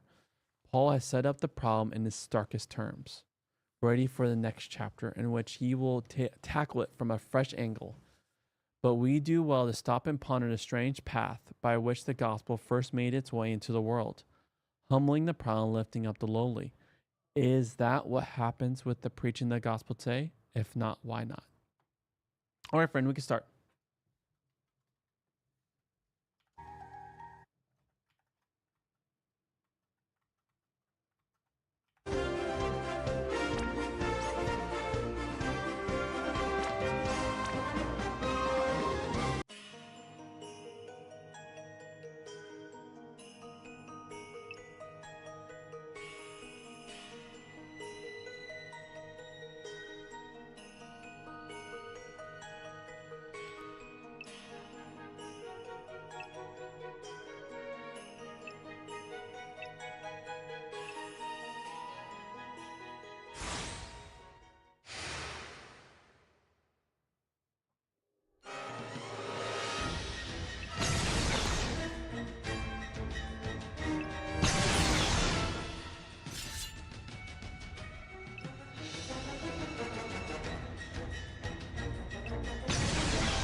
Balls.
Yeah.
Thanks so much for Broheim for making me notice that I could use this.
Yeah.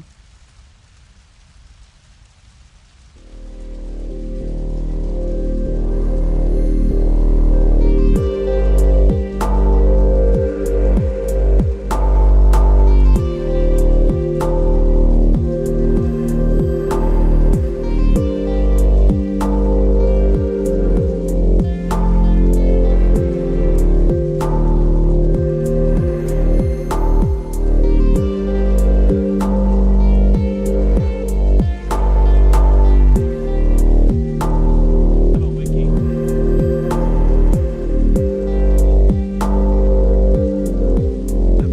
Where's the wiki?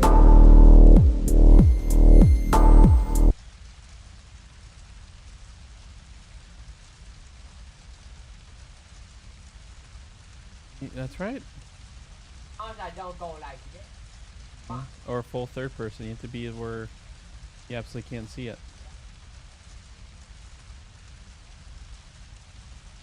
Yep, you have to keep shift lock on then. Mm-hmm.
But you can't.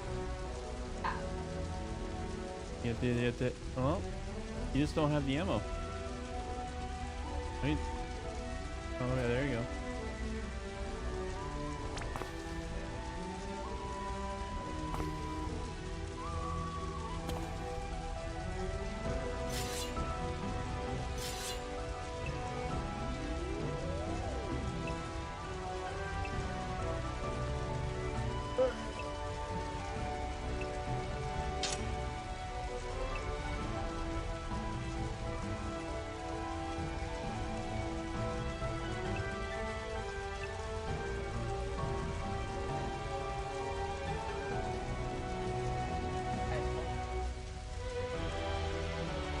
I was thinking more of bazooka.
Oh God.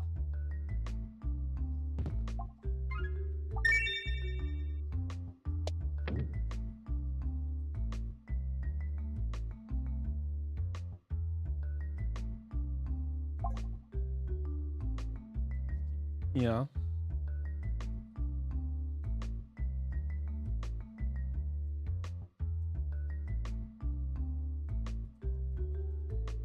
Oh, he became that guy.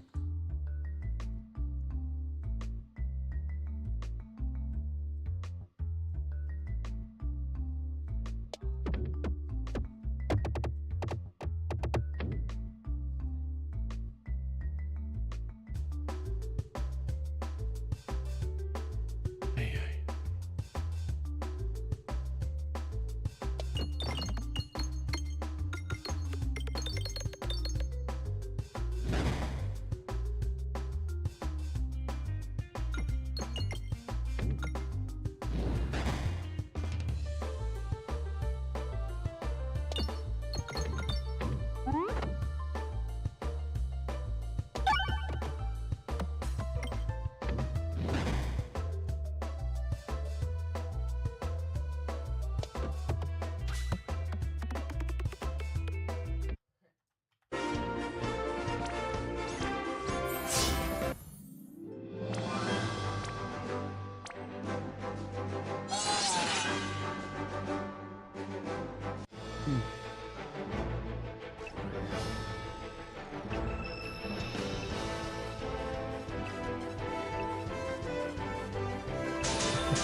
friend.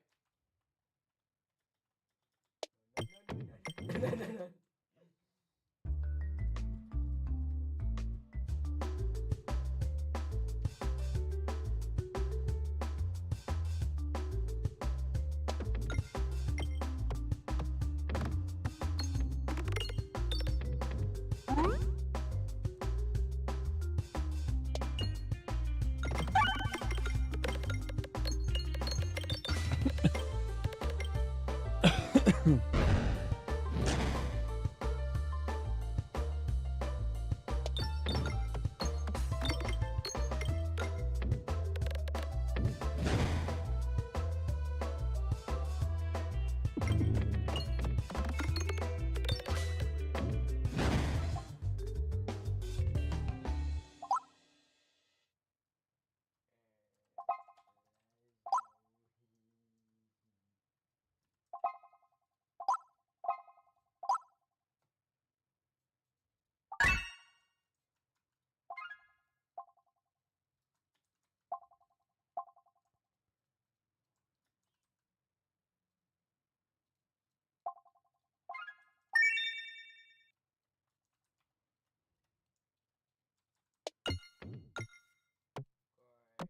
Hmm.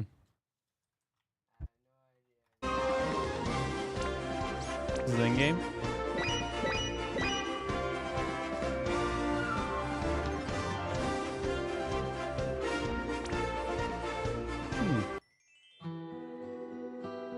I see. You're winning? Well, you better be ready to start hitting E when that thing opens.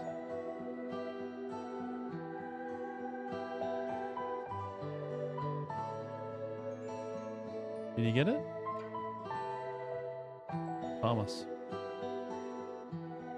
Right? At least you know how it goes.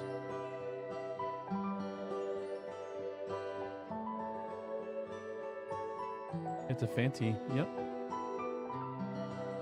Yeah, that's a lot.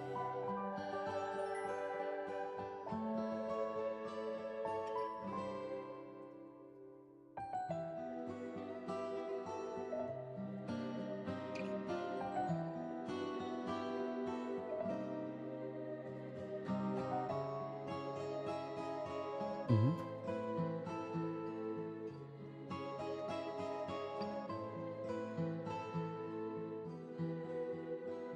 Now, as you think about with your skin, you could probably do that skin. You could probably do that in any game with your skin if you make it as big and bulky.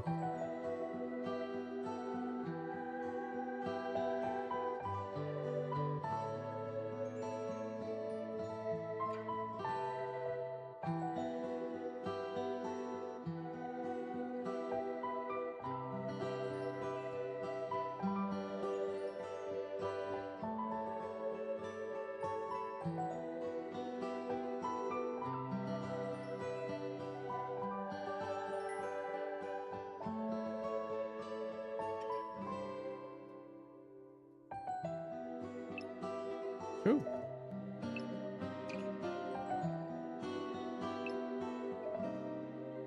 Does that one game you care about have third person? Or is that only first person? The one that you're trying to get the plasma cannon for?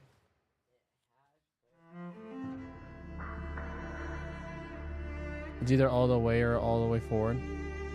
There's no like in between.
time travel.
Pokemon? It took a while.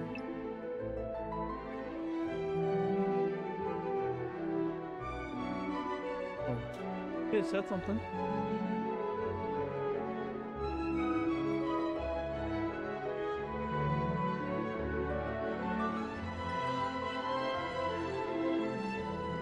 Nice.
If you tried to describe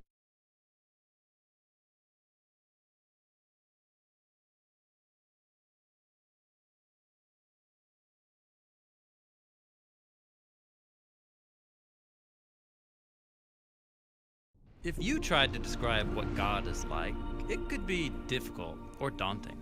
But when the people who wrote the Bible pondered the mystery of God, they consistently describe God's character in this way: compassionate and gracious, slow to anger, overflowing with loyal love and faithfulness. We're going to look at the second key word in this statement, gracious. The Hebrew word is chanun, which is related to the Hebrew noun chen. This word, chen, is often translated as grace or favor, and if you study how this word is used throughout the Bible, you find a fascinating story. One meaning of chen is delightful or favorable. In the Psalms, a skilled poet is said to have lips of chen. That is, he can craft beautiful words that bring delight.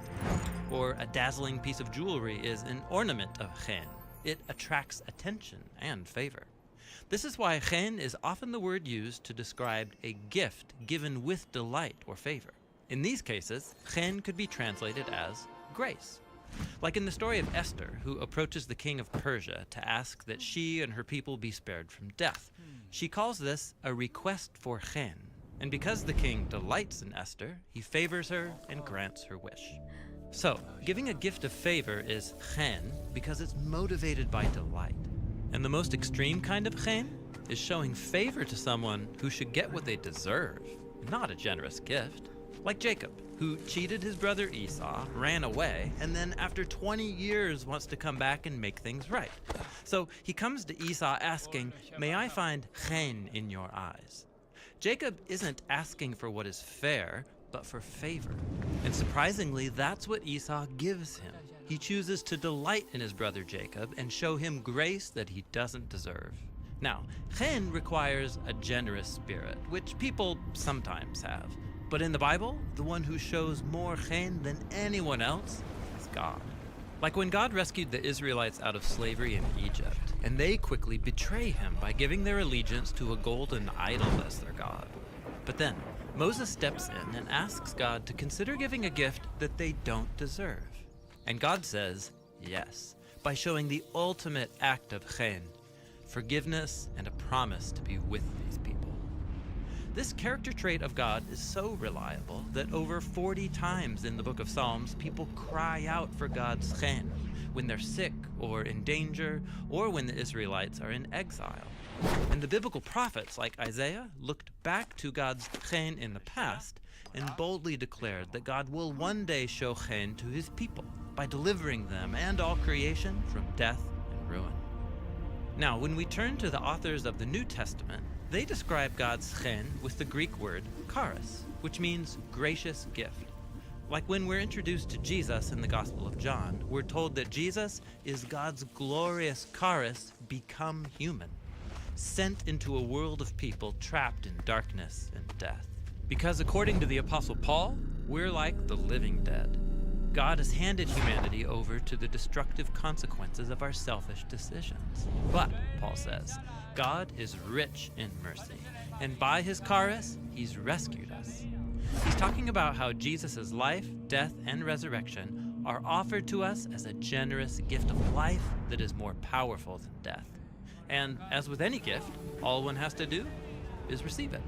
So, now you can see why the biblical authors talk so much about this description of God's character throughout the Bible. When people are willing to own their failures and ask God for chen, he has a consistent and generous response. God gives the gift of himself, his life, and his love. And this is what it means that God is gracious.